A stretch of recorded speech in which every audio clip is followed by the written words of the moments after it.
चौथा अध्याय, इंद्रादि देवताओं द्वारा देवी की स्तुति। ध्यान।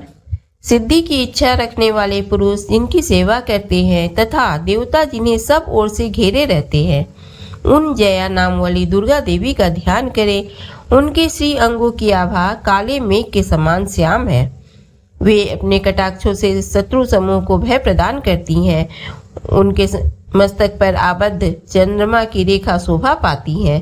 वे अपने हाथों में शंख, चक्र, कृपाण और त्रिशूल धारण करती हैं। उनके 3 नेत्र हैं। वे सिंह के कंधे पर चढ़ी हुई हैं और अपने तेज से तीनों लोकों को परिपूर्ण कर रही हैं। ऋषि कहते हैं, अत्यंत पराक्रमी दुरात्मा महिषासुर तथा उनकी दैत्य सेना के देवी के हाथ से मारे जाने पर इंद्रादि देवता प्रणाम के लिए गर्दन तथा कंधे झुकाकर उन भगवती दुर्गा का उत्तम वचनों द्वारा स्तमन करने लगे। उस समय उनके सुंदर अंगों में अत्यंत हर्ष के कारण रोमांच हो आया था। देवता बोले, संपूर्ण देवताओं की शक्ति का समुदाय ही जिनका स्वरूप है तथा जिन देवी ने अपने शक्ति से संपूर्ण जगत को व्याप्त कर रखा है, समस्त देवताओं और महर्षियों की पूजनिया उन जगदम्बा को हम भक्ति पूर्वक नमस्कार करते हैं। वे हम लोगों का कल्याण करें। जिनके अनुपम प्रभाव और बल का वर्णन करने से भगवान शेषनाग, ब्रह्मा जी तथा महादेव जी भी समर्थ नहीं है। वे भगवती चंडिका संपूर्ण जगत का पालन एवं अशुभ भय का नाश करने का विचार करें। जो पुण्यात्माओं के घरों में स्वयं ही लक्ष्मी रूप से, पापियों के यहाँ दरिद्रता रूप से, शुद्ध अंतःकरण वाले पुरुषों के हृदय में बुद्धि रूप से, सत्पुरुषों में श्रद्धा रूप से तथा कुलीन मनुष्यों में लज्जा रूप से निवास करती हैं, उन आप भगवती दुर्गा को हम नमस्कार करते हैं। देवी, आप संपूर्ण विश्व का पालन कीजिए। देवी, आपके इस अचिंत्य रूप का, असुरों का नाश करने वाले भारी पराक्रम का तथा समस्त देवताओं और दैत्यों के समक्ष युद्ध में प्रकट किए हुए आपके अद्भुत चरित्रों का हम किस प्रकार वर्णन करें। आप संपूर्ण जगत की उत्पत्ति में कारण हैं। आप में सत्वगुण, रजोगुण और तमोगुण, ये तीनों गुण मौजूद है, तो भी दोषों के साथ आपका संसर्ग नहीं जान पड़ता। भगवान विष्णु और महादेव जी आदि देवता भी आपका पार नहीं पाते। आप ही सबका आश्रय है। यह समस्त जगत आपका अंशभूत है, क्योंकि आप सबकी आदिभूत अव्याकृता परा प्रकृति है। देवी, संपूर्ण यज्ञों में जिसके उच्चारण से सब देवता तृप्ति लाभ करते हैं, वह स्वाहा आप ही हैं। इसके अतिरिक्त आप पितरों की भी तृप्ति का कारण है। अतएव सब लोग आपको स्वधा भी कहते हैं। देवी, जो मोक्ष की प्राप्ति का साधन है, अचिंत्य महाव्रत स्वरूपा है, समस्त दोषों से रहित जितेंद्रिय तत्वों को ही सार वस्तु मानने वाले तथा मोक्ष की अभिलाषा रखने वाले मुनिजन जिसका अभ्यास करते हैं, वह भगवती पराविद्या आप ही हैं। आप शब्द स्वरूपा है। अत्यंत निर्मल ऋग्वेद, यजुर्वेद तथा उद्गीत के मनोहर पदों के पाठ से युक्त सामवेद का भी आधार आप ही हैं। आप देवी त्रयी और भगवती हैं। इस विश्व की उत्पत्ति एवं पालन के लिए आप ही वार्ता के रूप में प्रकट हुई हैं। आप संपूर्ण जगत की घोर पीड़ा का नाश करने वाली हैं। देवी, जिससे समस्त शास्त्रों के सार का ज्ञान होता है, वह मेघा शक्ति आप ही हैं। दुर्गम भवसागर से पार उतारने वाली नौका रूप दुर्गा देवी भी आप ही हैं। आपकी कहीं भी आसक्ति नहीं है। कैटब के शत्रु भगवान विष्णु के वक्षस्थल में एकमात्र निवास करने वाली भगवती लक्ष्मी तथा भगवान चंद्रशेखर द्वारा सम्मानित गौरी देवी भी आप ही हैं।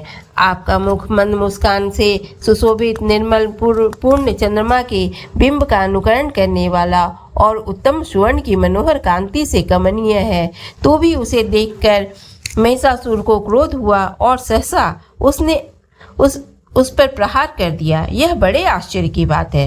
देवी, वही मुख जब क्रोध से युक्त होने पर उदय काल के चंद्रमा की भांति लाल और तनी हुई भौं के कारण विकराल हो उठा, तब उसे देखकर जो महिषासुर के प्राण तुरंत नहीं निकल गए, यह उससे भी बढ़कर आश्चर्य की बात है, क्योंकि क्रोध में भरे हुए यमराज को देखकर भला कौन जीवित रह सकता है। देवी, आप प्रसन्न हो। परमात्मा स्वरूपा आपके प्रसन्न होने पर जगत का अभ्युदय होता है और क्रोध में भर जाने पर आप तत्काल ही कितने कुलों का सर्वनाश कर डालती हैं। यह बात अभी अनुभव में आई है, क्योंकि महिषासुर की यह विशाल सेना क्षण भर में आपके कोप से नष्ट हो गई। है। सदा अभ्युदय प्रदान करने वाली आप जिन पर प्रसन्न रहती हैं वे ही देश में सम्मानित हैं। उन्हीं को धन और यश की प्राप्ति होती है। उन्हीं का धर्म कभी शिथिल नहीं होता तथा वे ही अपने हष्ट पुष्ट स्त्री पुत्र और भृत्यों के साथ धन्य माने जाते हैं। देवी आपकी ही कृपा से पुण्यात्मा पुरुष प्रतिदिन अत्यंत श्रद्धा पूर्वक सदा सब प्रकार के धर्मानुकूल कर्म करता है और उसके प्रभाव से स्वर्गलोक में जाता है। इसलिए आप तीनों लोकों में निश्चय ही मनोवांछित फल देने वाली हैं। माँ दुर्गे आप स्मरण करने पर सब प्राणियों का भय हर लेती हैं और स्वस्थ पुरुषों द्वारा चिंतन करने पर उन्हें परम कल्याणमयी बुद्धि प्रदान करती हैं। दुख दरिद्रता और भय हरने वाली देवी आपके सिवा दूसरी कौन है जिसका चित्त सबका उपकार करने के लिए सदा ही दयाद्र रहता हो। देवी इन राक्षसों के मारने से संसार को सुख मिले तथा ये राक्षस चिरकाल तक नरक में रहने के लिए भले ही पाप करते रहे हों, इस समय संग्राम में मृत्यु को प्राप्त होकर स्वर्गलोक में जाएं, निश्चय ही यह सोचकर आप शत्रुओं का वध करती हैं। आप शत्रुओं पर शस्त्रों का प्रहार क्यों करती हैं? समस्त शत्रुओं को दृष्टिपात्र मात्र से ही भस्म क्यों नहीं कर देती? इसमें एक रहस्य है। ये शत्रु भी हमारे शस्त्रों से पवित्र होकर उत्तम लोकों में जाएं। इस प्रकार उनके प्रति भी आपका विचार अत्यंत उत्तम रहता है। खड्ग के तेज पुंज की भयंकर दीप्ति से तथा आपके त्रिशूल के अग्रभाग के घनीभूत प्रभा से चौंधिया कर जो असुरों की आंखें फूट नहीं गई, उसमें कारण यही था कि वे मनोहर रश्मियों से युक्त चंद्रमा के समान आनंद प्रदान करने वाले आपके इस सुंदर मुख का दर्शन करते थे। देवी आपका शील दुराचारियों के बुरे बर्ताव को दूर करने वाला है। साथ ही यह रूप ऐसा है जो कभी चिंतन में भी नहीं आ सकता और जिसकी कभी दूसरों से तुलना भी नहीं हो सकती तथा आपका बल और पराक्रम तो उन दैत्यों का भी नाश करने वाला है जो कभी देवताओं के पराक्रम को भी नष्ट कर चुके थे। इस प्रकार आपने शत्रुओं पर भी अपनी दया ही प्रकट की है। वरदायिनी देवी आपके इस पराक्रम की किसके साथ तुलना हो सकती है तथा शत्रुओं को भय देने वाला एवं अत्यंत मनोहर ऐसा रूप भी आपके सिवा और कहाँ है? हृदय में कृपा और युद्ध में निष्ठुरता, ये दोनों बातें तीनों लोकों के भीतर केवल आप में ही देखी गई है। माता आपने शत्रुओं का नाश करके इस समस्त त्रिलोकों की रक्षा की है।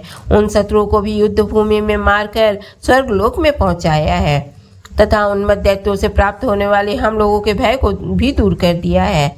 आपको हमारा नमस्कार है। देवी आप शूल से हमारी रक्षा करें। अंबिके आप खड्ग से भी हमारी रक्षा करें तथा घंटा की ध्वनि और धनुष की टंकार से भी हम लोगों की रक्षा करें। चंडी के पूर्व पश्चिम और दक्षिण दिशा में आप हमारी रक्षा करें तथा ईश्वरी अपने त्रिशूल को घुमाकर आप उत्तर दिशा में भी हमारी रक्षा करें। तीनों लोकों में आपके जो परम सुंदर एवं अत्यंत भयंकर रूप विचरते रहते हैं उनके द्वारा भी आप हमारी तथा इस भूलोक की रक्षा करें। अंबिके आपके कर पल्लवों में शोभा पाने वाले खड्ग शूल और गदा आदि जो जो अस्त्र हों उन सब के द्वारा आप सब ओर से हम लोगों की रक्षा करें। ऋषि कहते हैं इस प्रकार जब देवताओं ने जगन माता दुर्गा की स्तुति की और नंदनवन के दिव्य पुष्पों एवं गंध चंद आदि के द्वारा उनका पूजन किया, फिर सबने मिलकर जब भक्ति पूर्वक दिव्य धूपों की सुगंध निवेदन की, तब देवी ने प्रसन्न वदन होकर प्रणाम करते हुए सब देवताओं से कहा। देवी बोली, देवताओं, तुम सब लोग मुझसे जिस वस्तु की अभिलाषा रखते हो उसे मांगो। देवता बोले, भगवती ने हमारी सब इच्छा पूर्ण कर दी, अब कुछ भी बाकी नहीं है क्योंकि हमारा यह शत्रु महिषासुर मारा गया। महेश्वरी, इतने पर भी यदि आप हमें और वर देना चाहती हैं तो हम जब जब आपका स्मरण करें तब तब आप दर्शन देकर हम लोगों के महान संकट दूर कर दिया करें तथा प्रसन्नमुखी अंबिके जो मनुष्य इन स्तोत्रों द्वारा आपकी स्तुति करे उसे वित्त समृद्धि और वैभव देने के साथ ही उसकी धन और स्त्री आदि संपत्ति को भी बढ़ाने के लिए आप सदा हम पर प्रसन्न रहें। ऋषि कहते हैं, राजन, देवताओं ने जब अपने तथा जगत के कल्याण के लिए भद्रकाली देवी को इस प्रकार प्रसन्न किया, तब वे तथास्तु कहकर वहीं अंतर्ध्यान हो गई। भूपाल, इस प्रकार पूर्व काल में तीनों लोकों का हित चाहने वाली देवी जिस प्रकार देवताओं के शरीरों से प्रकट हुई थी वह सब कथा मैंने कह सुनाई। अब पुनः देवताओं का उपकार करने वाली वे देवी दुष्ट दैत्यों तथा शुंभ निशुंभ का वध करने एवं सब लोगों की रक्षा करने के लिए गौरी देवी के शरीर से जिस प्रकार प्रकट हुई थी, वह सब प्रसंग मेरे मुंह से सुनो। मैं उसका तुमसे यथावत वर्णन करता हूँ। ओम चंडिका देवी को नमस्कार।